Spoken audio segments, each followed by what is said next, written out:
I shouldn't have been invited. That was the first thing that felt off. The email had no introduction. No context.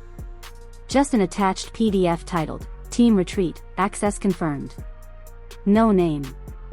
No company logo. But the date and time were real.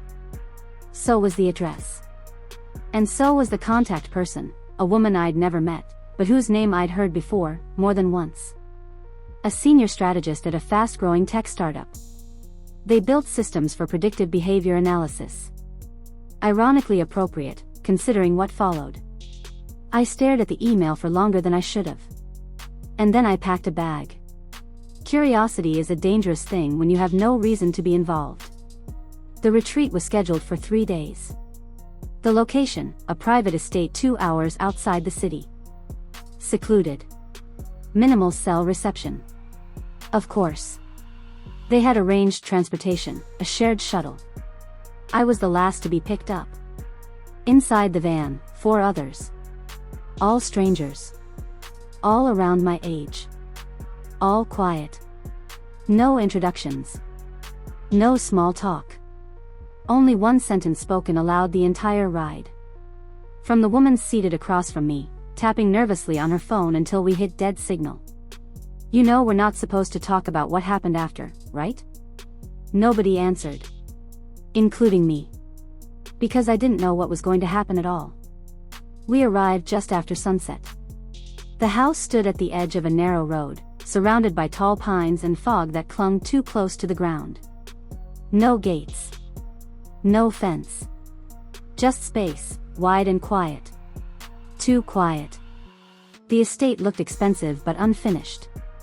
Like someone had stopped caring halfway through perfection. Floor-to-ceiling windows, but no curtains. Marble steps, but chipped at the edges. Smart lock doors, but one of them clicked open before we even knocked. The silence followed us inside. No welcome. No host. Just a woman's voice, smooth, synthetic, coming from a speaker mounted near the ceiling. Please proceed to the common area. Devices should remain powered off. Welcome. The 4 others moved ahead of me without a word. As if this wasn't new to them. Or maybe they just decided not to ask questions out loud. The interior was even colder than the outside air. Not by temperature, but by design. Gray walls. Polished concrete floors. No personal touches.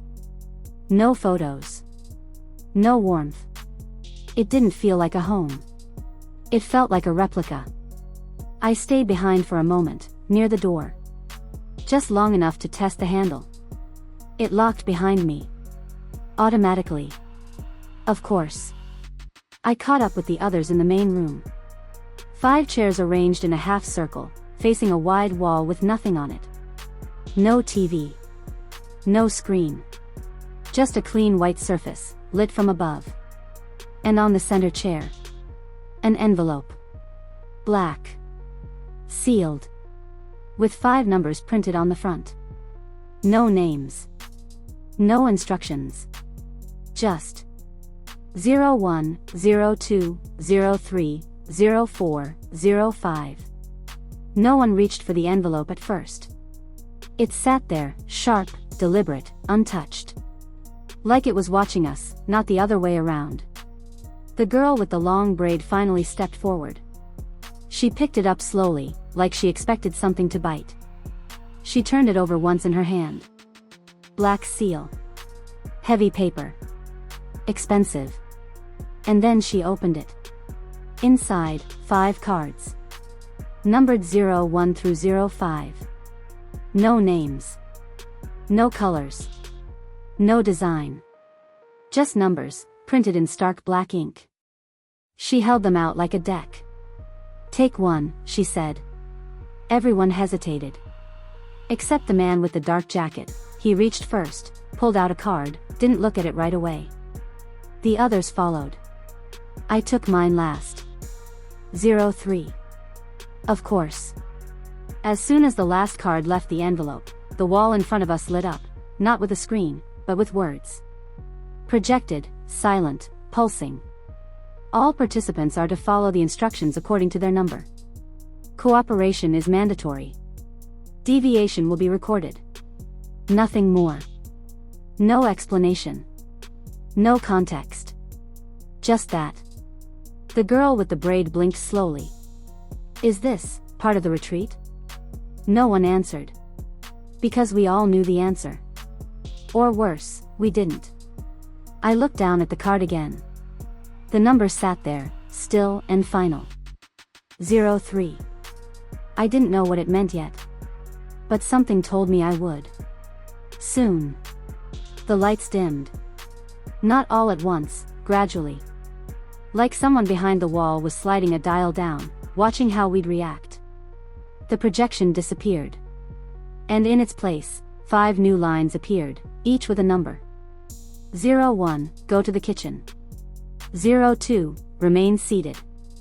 03, proceed to hallway A. 04, assist participant 05. 05, wait. That was it. No reasoning. No context. Just a new kind of silence. Not absence of sound silence. Waiting to be obeyed silence. I looked down at my card again. 03. Hallway A. There were 2 visible corridors branching off the main room. Neither was labeled. Still, I stood up. So did the man with the dark jacket. He had card 01. He moved toward the kitchen without looking back. Participant 02, the girl with the braid, just stared ahead, unmoving. The guy with the glasses, 04, slowly turned toward the last one, a quiet woman who hadn't said a single word the entire ride here. She held 05. She didn't move. Didn't look at him. But he stepped toward her anyway. I started down the left corridor. It felt like the right choice. At least until I reached the end. No doors. No lights. Just a small metal table with a black device on it. Flat, silent, blinking red once every few seconds. And above it, a single sentence projected onto the wall. Observe without interfering. That's it. Nothing to observe. No further command. Until I turned around. And realized there was now a screen in the wall behind me. And on it. A camera feed. The main room. Them. Us. At first, nothing on the screen moved. 5 chairs. 4 people. Neutral body language. But the quiet woman, 05, she wasn't just sitting. She was watching. Not nervously. Not curiously. Calculating. Her eyes scanned the room slowly, pausing just slightly too long on each person. Participant 04, the guy who was told to assist her, had stepped back. He looked uncertain, as if he'd done something wrong without knowing what. She hadn't spoken to him. Hadn't looked at him. And still, he stopped. Participant 02 was still seated exactly where she'd been told. Participant 01 hadn't returned from the kitchen. Then the woman, 05, did something unexpected. She stood. Even though her instructions were simple. Wait. But she didn't wait. She walked to the center of the room and picked up the envelope again. The one that had held the numbered cards. It was still on the console. She slid something from her pocket, a second card. She held it just long enough for the screen to catch it. Not 05. 06. I leaned closer to the monitor. 06. There were only 5 numbers printed at the beginning. No 6th. No empty seat. No explanation. She looked at the card for a moment, then slipped it back into her pocket like it didn't belong to the game. Because it belonged to her. And then, just for a second, she looked up. At the camera.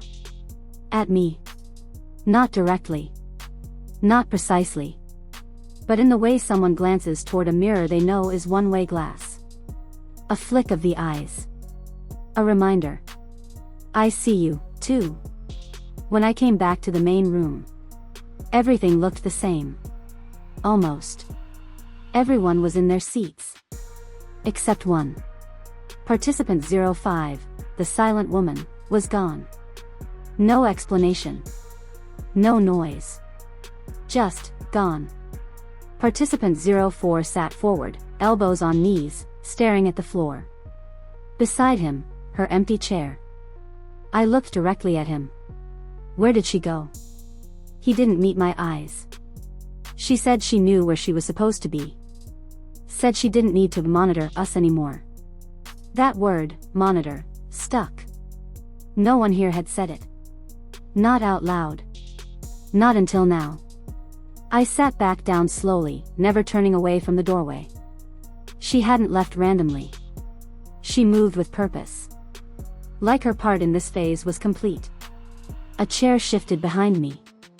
Participant 02, the girl with the braid, leaned in slightly. Her voice barely audible. Did your instructions say, observe, too? I didn't answer at first. Because she wasn't supposed to know that. None of them were. I turned just enough to meet her eyes. And yours? She gave the smallest nod. They told me to stay seated. But I heard something click behind the wall while I was sitting. I looked back, there was a camera. It hadn't been there before. We looked at each other. Not like allies. Like people realizing the trap had always been active. And now it was just tightening. The projection never came back. No more rules on the wall. No robotic voice overhead. Just stillness. And waiting. Too long. Participant 01 finally returned from the kitchen, holding nothing. His hands were empty, his face unreadable. He walked in, looked around the room, then said flatly. They want us to go downstairs. No one moved. No message had appeared. No instruction had been given. The girl with the braid narrowed her eyes. Who told you that? He didn't answer. Just turned and started walking toward the hallway on the right. One none of us had entered yet. Participant 04 stood halfway up, hesitated. Then sat back down. I stood. Because something was wrong. Not in what he said, but in how he said it. No confusion. No tension. He wasn't following instructions. He was delivering them. And maybe he'd been doing that since the beginning. We didn't trust him. But we followed him. Because silence was worse than lies. And sitting still felt too close to surrender. He walked without hesitation. Like he'd been here before. Like he knew which turns mattered. And which ones were only meant to confuse us. The hallway narrowed, the walls darker. The girl with the braid stayed close beside me. Not scared. Focused. Behind us, participant 04 dragged his steps like his legs didn't want to move. I didn't blame him. At the end of the hall, a single unmarked door stood open. Inside, another room. Smaller. Bare. A single chair in the center. A camera mounted on the wall. And a screen. Already on. Waiting. Participant 01 stepped inside first, then turned to face us. Still no emotion. Just this sentence. They want one of us to sit. No explanation. No names. No rules. He stepped aside. And smiled. Not wide. Not fake. Just comfortable. Too comfortable. Like he already knew who it would be. And maybe always had. None of us moved. The chair waited, lit from above. Spotlighted like a stage. Like a confession booth. Or a trap. Participant 01 stood off to the side now. Not watching us. But watching the screen. Like he was waiting for it to change. Like he already knew what came next. The girl with the braid turned to me. Quietly. If you sit, what happens? I didn't answer. Because there were too many answers. And none of them were safe. But I stepped forward anyway. Not because I trusted the system. Not because I wanted to win something. But because I wanted to know. What they thought I was. The second I sat down. The door behind us shut. Hard. The screen blinked once. Twice. Then words appeared. Phase complete. Next phase pending. 03, selected. No reaction from the others. Except him. Participant 01. He smiled again. Just for a second. Then left the room. No instruction. No sound. Just like she had. And I finally understood. This was never about who passed.